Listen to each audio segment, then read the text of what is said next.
સુરત પરથી ગટરિયા પૂરની ઘાત ટળી ઉકાઈમાંથી પાણી છોડવાનું ઓછું કરાતા તાપીના જળસ્તરમાં ઘટાડો। છેલ્લા 3 દિવસથી વરસી રહેલા અનરાધાર વરસાદના પગલે ઉકાઈ ડેમમાં 3 લાખથી વધુ ક્યુસેક પાણી આવી રહ્યું હતું।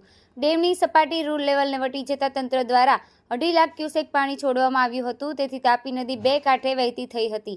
જોકે આજે ઉકાઈમાં ઇનફ્લો થતા આઉટફ્લો પણ ઘટાડી દેવામાં આવ્યો છે, જેથી સુરત પરથી ગટરિયા પૂરની ઘાત ટળી છે।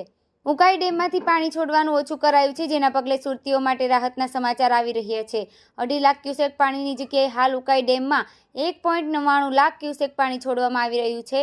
ઉકાઈ ડેમમાં પાણીનો ઇનફ્લો 1.51 લાખ થયો છે, જેથી પાણી ઓછું છોડાતું હોવાથી તાપી નદીના જળસ્તરમાં પણ ધીમે ધીમે ઘટાડો નોંધાયો છે। તાપી નદી હાલ 2 કાંઠે વહી રહી છે, ત્યારે ક્રોઝવેની સપાટી 10 મીટરથી ઘટીને 9.74 મીટર થઈ છે।